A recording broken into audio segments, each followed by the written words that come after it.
is Aromatic Aster. So Aromatic Aster, and it's planted all underneath this shrub, which is witch hazel. And both of these get pruned every year. We planted this probably 3 years ago. I'm going to start just so you can see how the hedge clippers work. I am going to use this hedge clipper. It's a little bit loud, but not very because it's battery powered. I'm going to show you how it works here. You don't have to have one of these because I prefer not to use it because it throws stuff everywhere. I can clean up a lot easier without this. So what we're going to do basically is start at the bottom and go up with this.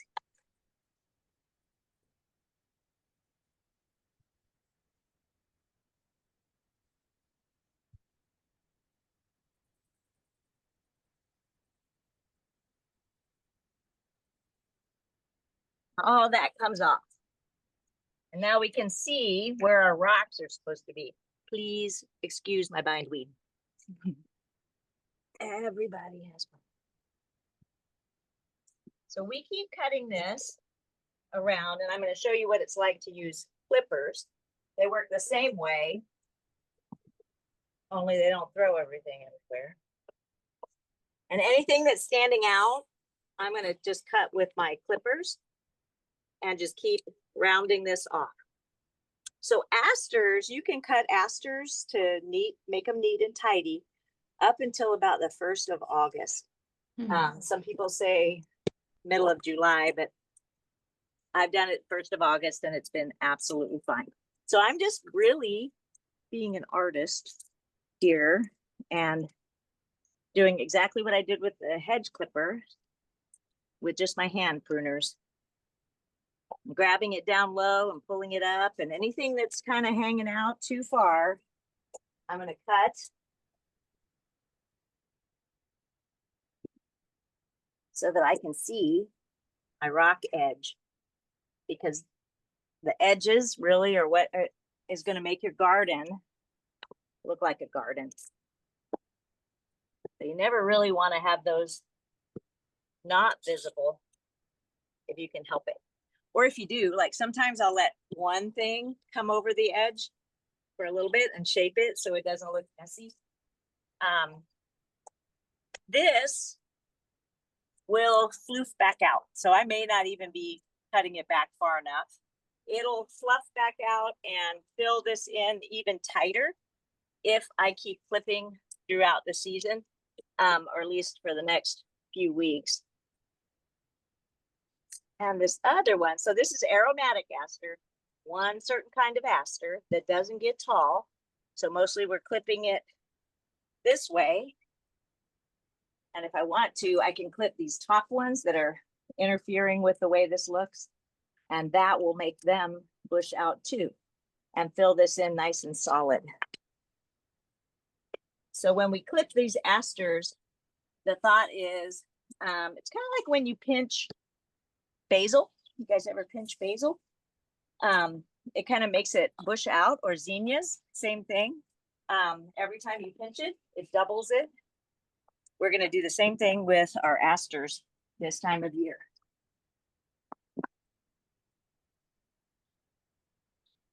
So I could go around and keep going around and round and round, but you can see how much neater and tidier it looks just being able to see that edge.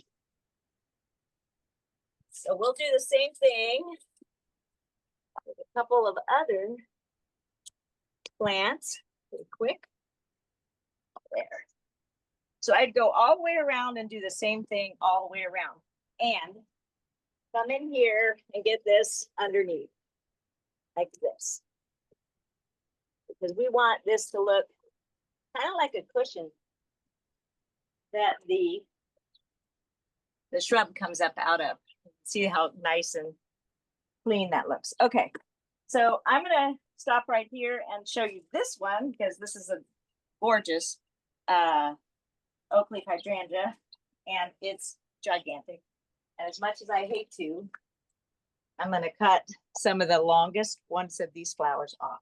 And I'm gonna stick them in this bucket of water because they actually keep for a long time. So the biggest ones, I'm just gonna cut off and it will come back to another one. because these are in the way and they definitely don't need to be. We don't need that many. So really it's just artful clipping to keep things within the boundaries that we want them to hold. One more, because I love the clip. Actually. It helps. There. All right. So that's up here. Because you can see how narrow that was. It was really, really hard to walk. You want some space when you're walking. This is another one. This is Persicaria. And this is just goes under. And I have a before and after that I might be able to share with everybody, but not very many people use this in a landscape. But it's a very beautiful late summer bloom, almost fall, that actually grows in woodlands.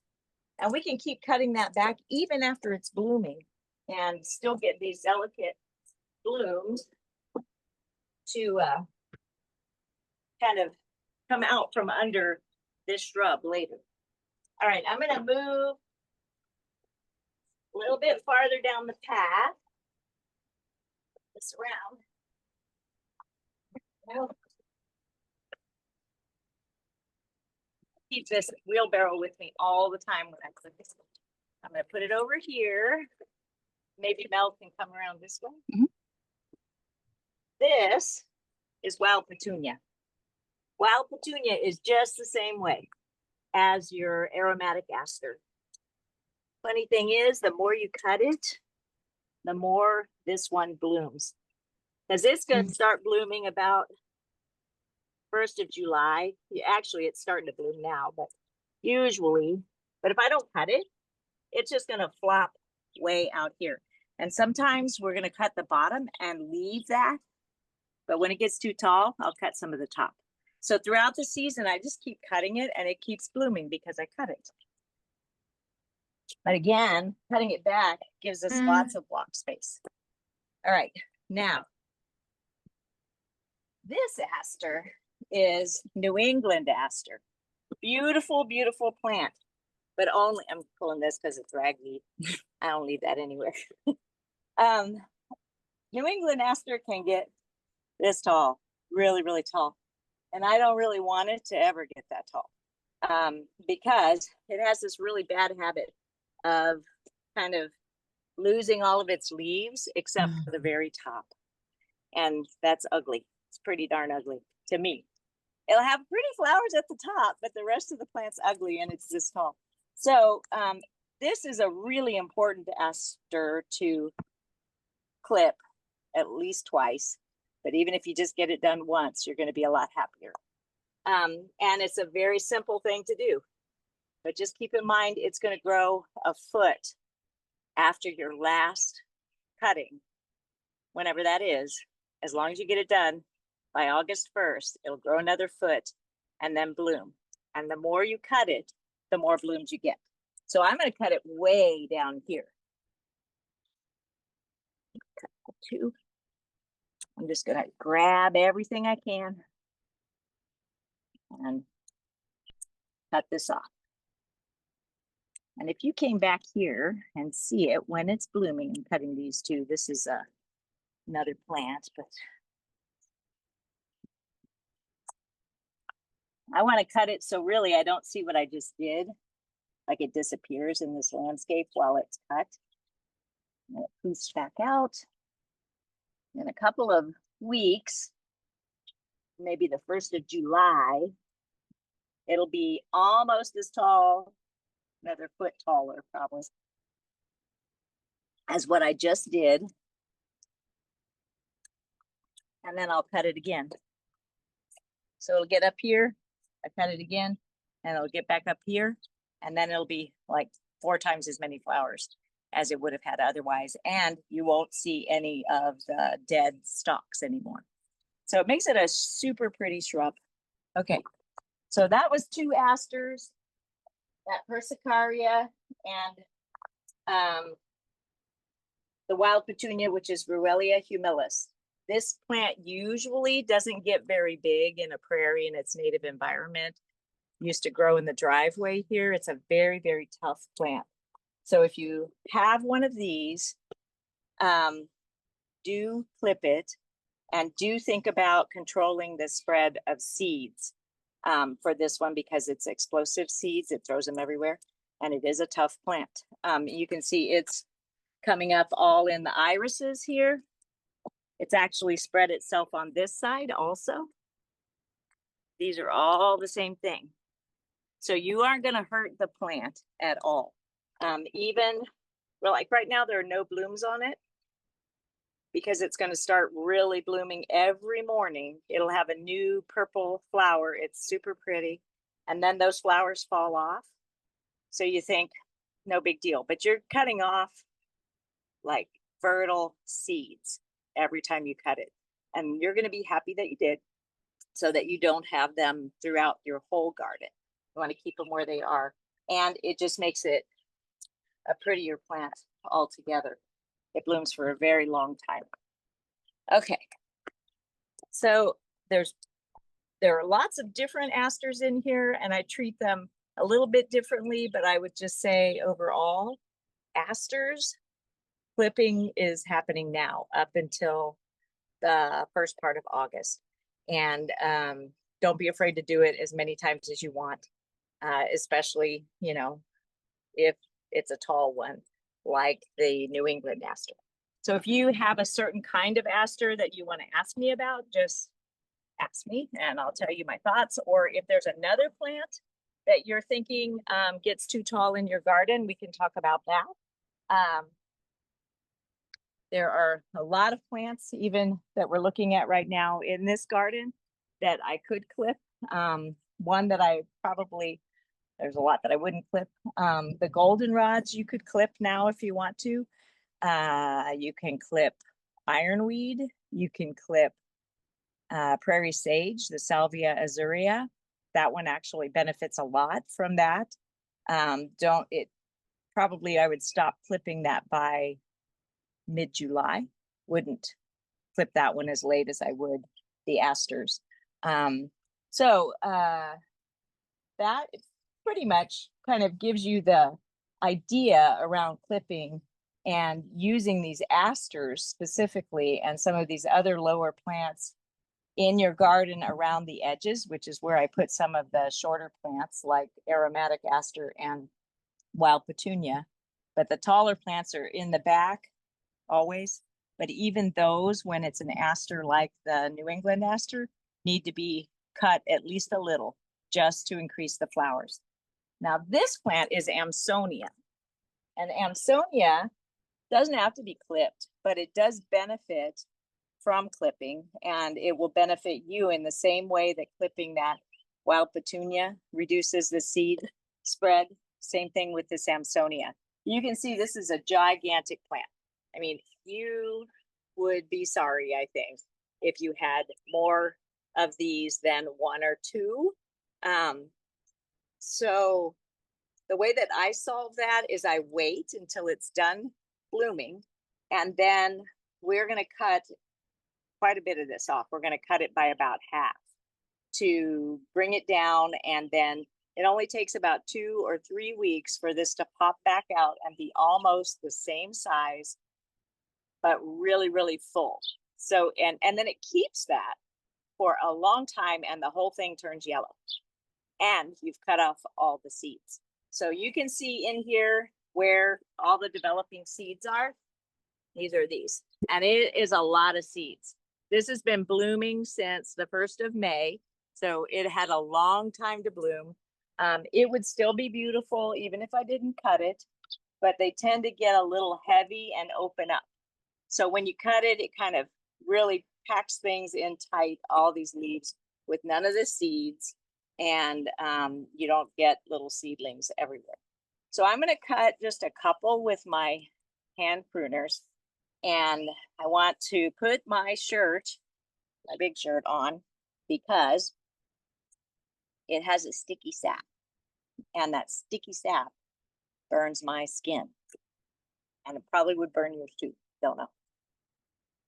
So, so working with it can get a little bit messy, and it may clog up my clippers a little. So if that happens, I'll just stop. I'm not going to be able to do this whole thing on this video.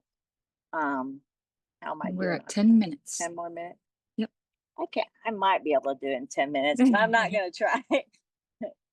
All right. So just so you can see exactly where I'm cutting back to, I'm going to start here in kind of the middle, and I'm going to cut this one down below where all of these seeds are, right in here. I'm going to cut down in here. Actually, I'm going to cut that one off too, because I want it to be all the same size.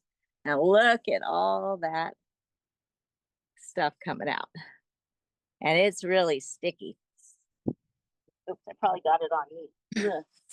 Okay, so I'm going to keep going. And again, I'm going to clip to kind of keep that rounded shape. I'm going to just follow that shape around. Try not to, kind of hard to judge. It's kind of like clipping a tree, right? You got to stand back every so often and make sure you're following. Look at it dripping on the strawberries down there. So just keep in mind, it's a messy job. You don't wear your best clothes for this job.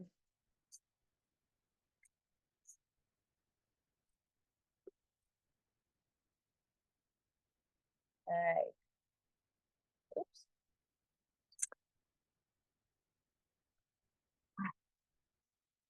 Look at all the seeds on that too. Every single one of these has probably 20, 30 seeds in it. Maybe not that many, but a lot of seeds. Does there get goo on me?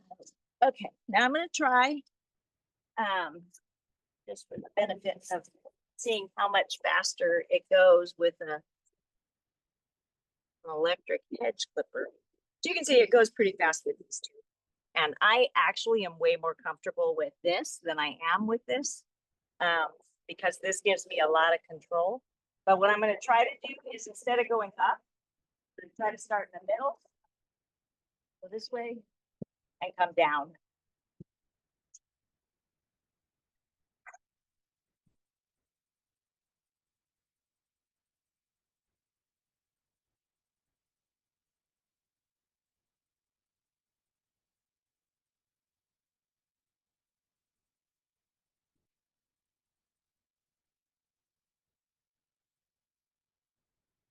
Some of that didn't come out clean. It goes a lot faster. See if I get a rainstorm. So there's a little bit of thunder out. I don't know if you guys can hear it, but the thunder might mean it's going to rain, which might wash all that gross sticky sap off. This is such a big plant. I love this plant. Would you believe I cut it in half last year? That's how big it was last year. So it's super pretty all through the season in this garden. I'm going to cut these seeds out so I can see them. And now my edge shows up really nice. It'll disappear again later. And we'll just keep clipping because I get kind of being neat, like with the shape, makes a difference. And even in the spring, when you're clipping your stems, like, yeah, you leave all the stems all winter. I cut my stems in a shape because I don't know, there's no reason why it has to be messy. It just needs to be stems. And the bees will use them just the same, whether they're in a nice shape or not.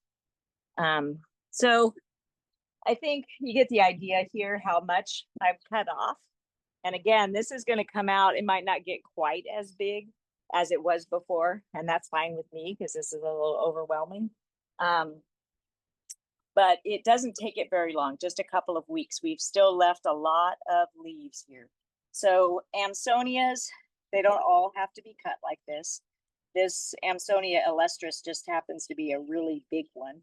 But I do think all of them seed themselves pretty aggressively and could benefit shaping wise from something like this kind of treatment. Okay, I can stop there because that's, oh wait. Yeah, we have 5 more minutes for these guys. Yeah. Purple Poppy Mallow. Now see how beautiful this is? Such a beautiful plant. And it's really, really hard. I found it really hard to convince people that cutting this is good. Because guess what? I'm going to cut all these flowers off. And it doesn't take very long for them to grow back. Because if I don't do it, I'm just going to cut all of them. One, you can see it was growing way outside where it was supposed to. I'm going to cut. I'm taking all the flowers away. So that what I'm seeing is my edge.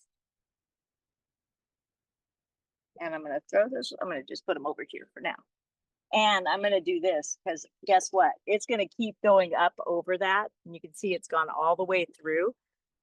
This is my stiff goldenrod. And I really don't want this on top of my stiff goldenrod. But if I cut it back like this, it's going to have its flowers out here where I really want it, not on top of my stiff goldenrod. And I'm even going to cut this one, even though it's where I want it, because that's just going to make it bloom more. You can see it really well over here.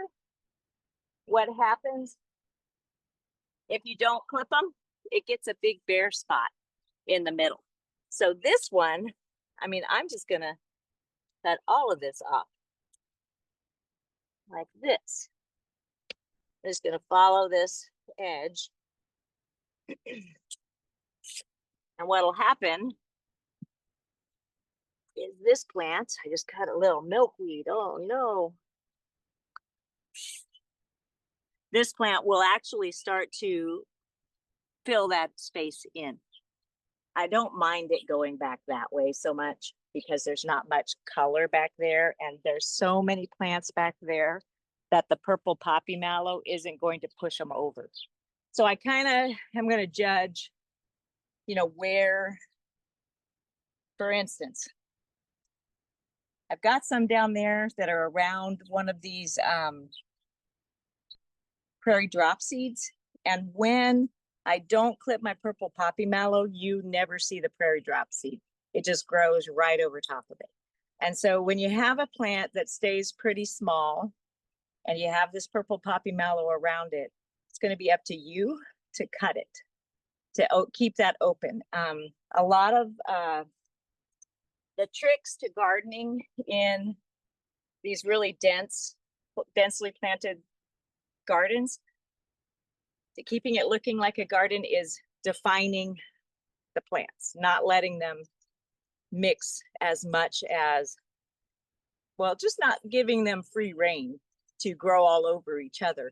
I'm going to go in and I'm going to clip things out so that I can see my prairie drop seed. So, and that I can see not the middle of a purple poppy mallow, right? I want that to just hold that space and stay in that small space. And then this is an ironweed, which will grow back about 3 or 4 times if I do this. It does not really care. I've seen them bloom in November. Very, very beautiful. I can delay bloom actually in here if I wanted to have ironweed bloom here in a little bit, because look right there, it's got buds, it's getting ready to bloom. Not this one though, because I just killed it. But what it'll do is it'll sprout from here and it'll try to bloom really low down here. And I like that. Okay, so we have questions already. Oh, good. If you're ready for questions. I'm ready for questions. Okay, so we have one from Terry. So we're going to ask hers and then we're going to ask Sharon. So the chatting is actually really good for everyone watching. So if you have questions, keep those coming and then I'll just read them in order to Patti. So the first question is from Terry and she asked, can you clip bee balm? Ours are super leggy. Yeah. Which, is it Monarda fistulosa? I'm guessing. Bee balm. And Terry, you could, anyone on the call, I believe you can unmute. So do you want her to answer? Yeah. Or, okay. If it's Monarda fistulosa, I do cut Monarda fistulosa if it gets too tall and starts to flop out. It is going to delay the bloom some. I think that's okay. Because Monarda fistulosa actually does the same thing as that New England Aster. It'll lose the lower leaves sometimes. She said light purple flower. Yeah, that's likely Monarda fistulosa. That's goes by wild bergamot. It's the most common one we see in this area. It gets pretty tall. So let's see, this is wild bergamot. This is not a real thick plant though, and I probably won't trim this one, just because I'm not going to see it lose all these leaves down here. If I did, it would be fine. I just don't know if I have another one, and I want to leave that one. I have a big one by a path, and I have before clipped the edges of that, okay, just to keep it standing up. All right. The next question is from Sharon. And she said, my Mexican hat and glade cones are blooming now and are flopping. Can they be trimmed now with the hope of them reblooming? So the Mexican hat, I would say yes. Your glade coneflower, which I think is Echinacea simulata. That one, I think you may not get another bloom if you clip that one back. I mean, if it was Echinacea purpurea, the one that we see a lot in gardens, that one will rebloom. But so that's a pale purple coneflower over there. I don't know if you can see it. That's pale purple. That's Echinacea pallida. Yeah, we'll have to walk around that while I'm here. So like this one, this is like the one that you have. For the most part, this is not going to have a whole bunch of reblooming that's going to happen. I don't usually cut these. They have very few stems, but I might, if I cut that there, get another flower there. So see where it's putting some leaves out in that. So out of that leaf axil, I might. But in case I cut those 3 off, and I could put them in a vase somewhere. But I wouldn't think that it will have enough time to do that. It might try. It'll reduce your bloom some, but yeah. So really, these are going to stop blooming. I think Simulata is on a really similar time frame as Echinacea pallida. So you would probably be taking away your blooms, okay, and not get more.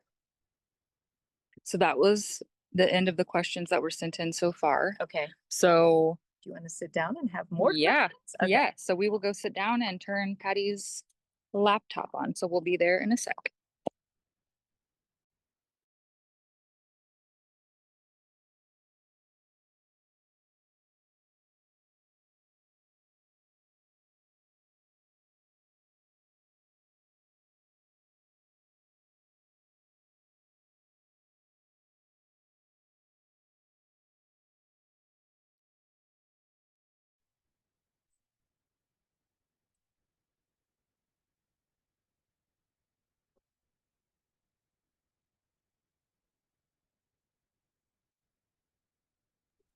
Ready.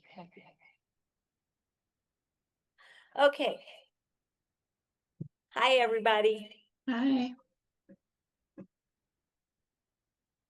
Okay, we are sitting on my front porch now. Whew. That was a lot of fast clipping. Honestly, I don't usually clip that fast. Did you guys get a good idea of some of the things that I would clip and the reasons why I would clip? Yes. Yes, Good. it was good. Do any of you have, besides the flopping Echinacea simulata and the Monarda fistulosa, do you have any ideas about questions or questions about plants in your garden, other plants that you might want to know if you can clip? Oh, there was another chat. We got another one in the chat. In the spring, should I trim back the glade cone flower to keep it full for this? Did you already answer that? No, we talked about the glade coneflower, but if you wanted to cut it while it was just setting those buds, you could. Now, what it does is it elongates as soon as it's going to try and flower. And so if I were to try to cut that back, I think I would want to cut it right about the time it elongates so that it has as much time as possible. Like before it gets too long, go ahead and cut it.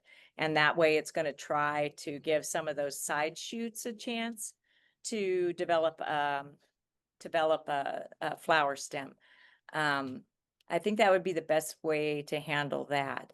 Now, if I had, so where I have this pale purple coneflower that I showed you, now that is a problem plant in that garden because every year it has gotten really full and then flopped, like you saw those ones doing. So what I started to do, and it worked really well on the other side of the wrought iron kind of sculpture thing, I put in a short Monarda and downy skullcap. And to be honest, on that side where those plants took really well, it's holding it up so it didn't flop. So one thing you might try rather than clipping in that case is plant something else in there to try to take some of those nutrients away and put some more kind of vegetation in around those plants.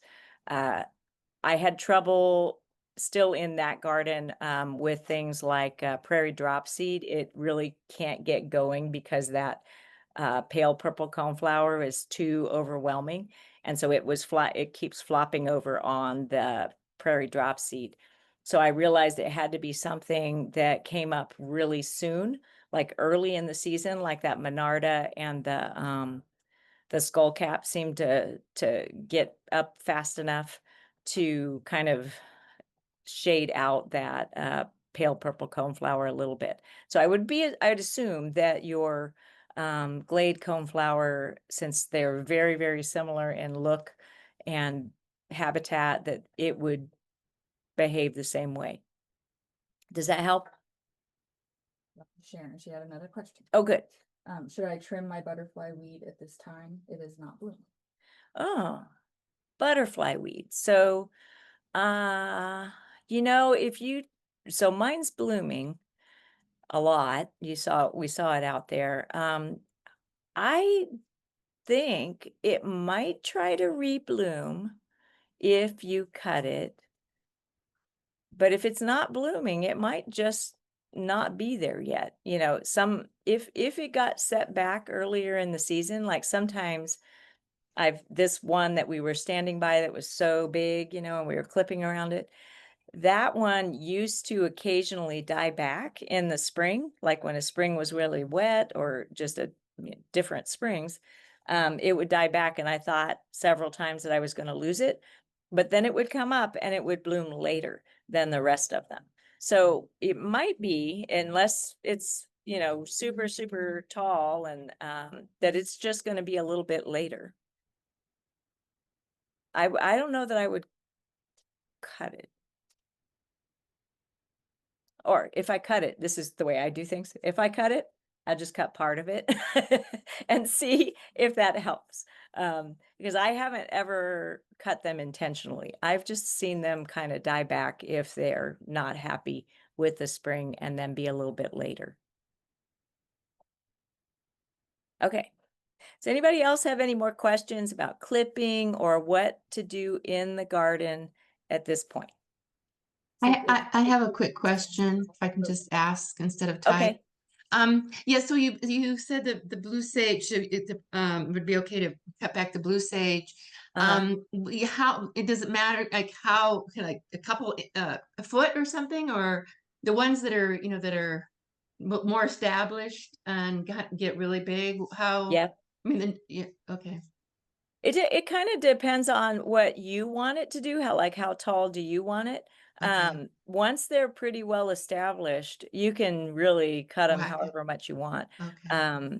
They're going to keep trying. I've even seen them get mowed all the way to the ground, but I wouldn't do that. I mean, I usually will leave everything about a foot if I'm trying to get it to be pretty short. Most of the blue sage that we have here, I really want it to get tall enough to see it over top of other things. But when I was working at the pollinator prairie, we used to clip that a lot. We would clip it and then it would branch, so we get more blooms. I would do that really fast though. I'd do it really soon Right. Okay. to get more blooms. Okay, because it gets leggy and it flops over, and that's just, I would like it. It to definitely do does. that. And that's Yeah. why we would always clip it at the pollinator prairie, because those gardens, you had these narrow paths through there and it was all along the paths. So we would just, clip that one down to almost nothing on the sides. But what we found is that the more we did that, the bushier they got Mhm. throughout the season. Sometimes they wouldn't bloom though if we clipped them too late. Oh, too much, yeah. Yeah. Okay, thanks. How about, we have a huge patch of, I think they were just wild sunflowers. They're like just a small sunflower that blooms probably September-ish. Can we Uh-huh. clip those back a lot or? Yeah. Is it the perennial one or the It- do you know if It's it's it's perennial, yeah. yeah. Yeah. So It has spread like We planted 5 plants. we planted 5 plants and it's like 20 feet by 10 feet. really, do you know which Yeah, one it is? Do you know? no, No? no, I don't Okay, it might remember. be so there are several, and I like Maximilian sunflower doesn't spread as much by rhizomes. It just gets super tall. And Mhm, I clip that one because we have it in a small space and I need to clip mhm. it now to keep so that it will bloom, because last year I was too late, but it gets really tall, like 10 feet tall. This That's probably a gets more big, like 5 feet tall. yeah. Yeah. So that one could be so stiff sunflower is a rhizomatous sunflower. It's pretty aggressive. And yes, cut it Okay, if it's a little too tall. It will try okay, to bloom. In fact, the more you stress that plant, the more likely you are to get it to bloom. okay. We have a huge, if it's this one, so they're all a little bit different, but if it's Mhm, stiff sunflower, the center of the so we put 2 stems in this bare area and it just just good. filled this whole area, and it's solid leaves. And the only place I ever get blooms are on the edges where it hits some Mhm. competition. So I think if you're that might be it. Yeah, yeah. So okay. if you're getting something like that happening, I would not be afraid to just, by hand go out there and rip some of them out and Yeah, open it up so you get more flowers. okay. Because I think I really honestly I do that to my patch, just trying to get it to flower in the middle. Mhm, I don't mind it being this solid, leafy area, but I really put it out there so I could get some flowers. mhm. Uh, and I do think the sunflowers will keep trying to bloom if you clip them early enough. So I Okay, would clip it soon. okay.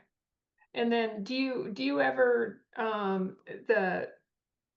the milkweed with the purple flowers on it, those are finally starting to spread a little bit for us. Do you ever trim those? They're not too tall or anything, but is there any benefit toward to clipping those?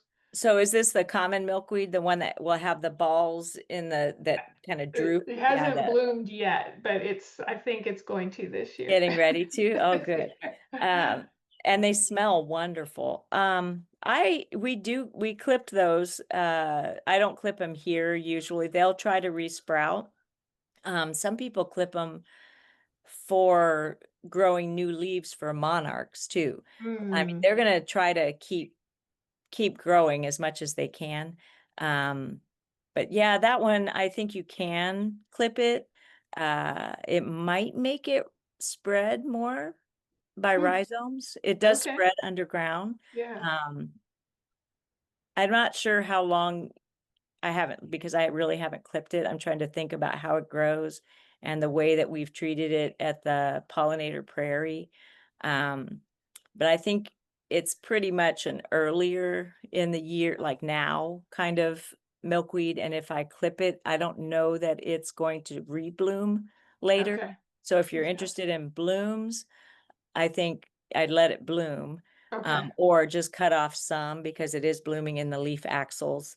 So you can cut some of the blooms off and leave some there. Mhm. If you're interested in leaves for the monarchs, yeah, go Mhm. ahead and clip it as much as you want, and it'll probably branch and have more Okay. leaves for the caterpillars. Okay. And then goldenrod, most kinds of goldenrod, is it good to trim? Or Yeah, I clip the ones just when they get too tall. okay. I don't usually have to clip my stiff goldenrod, Okay. except it does have like a little part of its life cycle where like usually about the second year, it'll just jump up really, really tall and get 5 feet tall. But usually it stays around 3 feet and I don't need to. If it does get too tall, I think you'd be safe to clip it now. Mhm. If you know that, you want it to be shorter and it would still Mhm. have time to, put on some flowers. Most of Mhm. the other ones, I think, are right now. It's more like an aster that if you Mhm. go ahead and clip it now, you're in a good time frame for keeping Okay. things shorter. Great. So Sharon has a follow-up question about her Mexican Mexican hat. hat. How short could I cut it to encourage branching and not flopping? Yeah. And next year, what time in the spring should I trim them back? Yeah. So whenever, like right now, mine are just beginning to bloom, and they're going to get too big. So last year they did the same thing. And even when they were blooming, I was cutting them, especially the tall parts. I would just cut the tall parts out. And, so they didn't get big until now. So I think now would be when you'd start to cut them. And you just cut them back and they're going to try to keep blooming. I think it seemed like they were still blooming almost into the fall last year because I kept clipping them. So they seem to me like they're very tolerant of clipping and that it might be a helpful thing to delay the blooms on those. And my coreopsis did the same thing, kept trying to bloom when I cut it. Does that answer? Kind of. I don't think she has a mic, so. Oh, so if it's the timing that you're thinking about, I think that right now is the time to really start cutting. And I would focus on the parts of the plant that are too tall. And if it's flopping out on the side, just cut that back and don't worry too much about where it's where you're cutting, because I think in that case you're going to want to cut off a lot of that plant and try to get it to push most of its growth back into your garden instead of out towards the side. And you'll still get plenty of blooms. Okay, is there anybody else? We've still got a few more minutes and I'm happy to talk about anything about gardens. Doesn't have to be about pruning. Doesn't have to be pruning, no. We've actually been collecting seeds too. Has anybody started collecting seeds yet on anything? No? So our spring gardens are done. So like all of our Virginia bluebells, I missed that one entirely. They drop all their seeds. And then the sedges. So most of the sedges that are early flowering, we've collected seeds on those. And the ones that flower a little bit later are now ready to collect.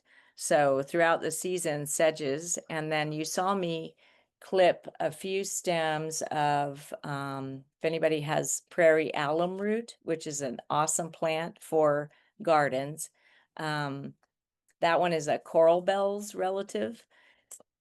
So those have started dropping their seeds, and they're tiny, tiny seeds. So we've collected those stems, all that we wanted, and turned them upside down into plastic bags. So okay. Sharon asked, which butterfly plant would you recommend for mid to late blooming? Mid to late blooming for butterflies in general. I I think you're looking at those asters and goldenrods, honestly. And then I always tell people I put at least 2 different species of blazing star, the liatris. There are, so depending on the species you get, they bloom at different times through the season. So blazing stars are amazing for attracting butterflies and bees, everything. And my favorite one that blooms late is called Liatris aspera, or it goes by a couple common names. The ones we use is rough blazing star, but I've seen a lot of people use a name button blazing star. Really, really pretty, and it blooms right around the end of August and just keeps blooming for a long time. It's absolutely beautiful. So blazing stars, I think if you're a little bit earlier, and then as you get into the beginning of fall, my stiff goldenrod is a really good one for butterflies because it gets a real flat kind of flower top that a butterfly can sit on. Good for taking pictures. So to clarify, she was talking like a true butterfly bush. Oh, like a butterfly bush? Butterfly bush. Now, Buddleia, Yeah. the butterfly bush. So a butterfly bush is actually it's a good plant for butterflies to come in, but it is a non-native plant that is planted often for attracting pollinators. And I honestly have only had one of those in my whole life. And it was awesome, lots of butterflies. But since we try to keep as many of the plants here native as we can, I don't really have any here, or could really talk about any varieties of that might be better. But the plants you mentioned before are good recommendations if you wanted to substitute for a native. Definitely. If you're looking for some native plants, I think you would really look at those blazing stars. Honestly, you're going to love that. And then blazing stars, asters, and goldenrods. And we talked a lot about asters today. My favorite aster is that aromatic aster that stays really low because of how easy it is really to keep it kind of generally in the area that I want. So to clarify on the same question. Okay. A butterfly weed with the smooth round leaves. Smooth round leaves, butterfly weed. Are we talking about the so I'm trying to think. So butterfly weed, are you talking about like a milkweed?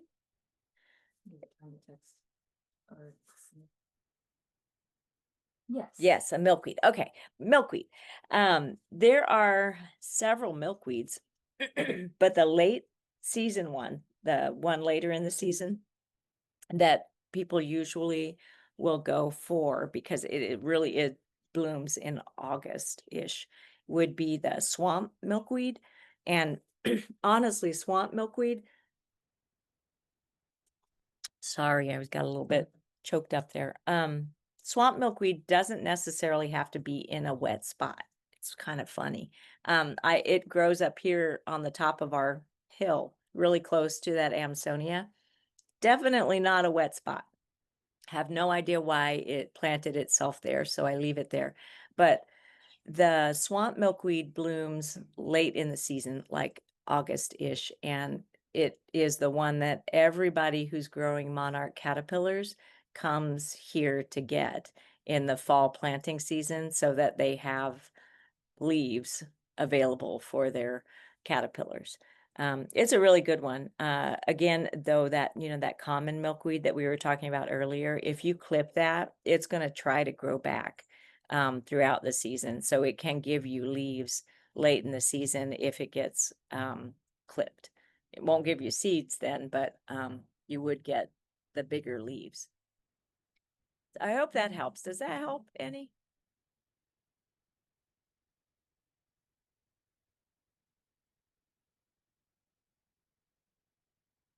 Good. All right. Anybody else have questions what's going on in everybody's garden now? I should know. Daryl. So I have a mystery of a giant blue lobelia that Oh, that I had for a couple of years. I had this nice plant, it was doing really well, and it made lots of seeds, so I would spread them around. And where the plant was a couple of years ago, it's gone. yeah. And then another spot where it had self-seeded itself, where I had 2 or 3 plants. There's just one little measly one coming up. So are they is it biannual or? They're not really biennial, but they're really short-lived. All of those lobelias Oh, are. okay. It's really an interesting thing. I have populations come and go, Okay. but one thing, even so cardinal flower, which everybody Yeah. wants, that's a lobelia too, right? Yeah. I cannot keep that growing here. It really wants a disturbed space, and it really wants to come up from seed right where Ah, it landed. So it's a really difficult thing. It can't have a lot of mulch. And I think interesting. the great blue lobelia is a lot like that, but it's a Mm, little bit easier than the cardinal flower to okay. keep it around. We tend to have it come up even in pots really Yeah. easy. I mean, so it loves to inhabit those open spaces, not as picky as cardinal flower, though, about where that is. I would say if you can keep it around for 2 or 3 years, you're doing pretty good. And then you just have to Right. open up spaces, or like you said, have one plant itself, where it Yeah. wants to be, and kind of make sure that you keep some open space for those around there. Okay. Thanks. It helps. It's good in new gardens, really good in new gardens, because it'll hold those spaces open. I'll tell you another one that's really interesting for that tall blue kind of color is the American bellflower. It's called tall bellflower, and it really is a biennial. But if you clip that one, you can alter that so that it Mm. pushes out more. They're And very it's a beautiful. native? It's native, tall Mm. bellflower.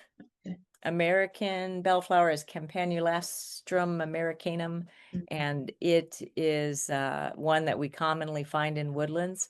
But you kind of have to know what the rosette looks like, and kind of make sure that you're dropping seeds where you want it, because it seeds itself really aggressively, honestly, in those open spaces, and a really, really beautiful flower, but much easier really to keep around in a garden than the lobelia is.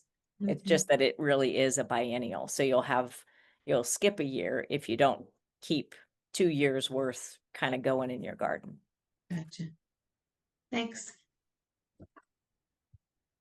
Anybody else? Anything else that is going on in anybody's garden that you might have questions about?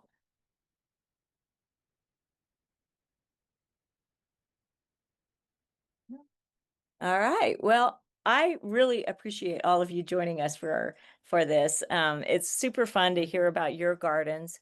We have one more question. Are asters prone to mildew? I have been having that downy mildew stuff happen on everything except for the goldenrods, which usually get it.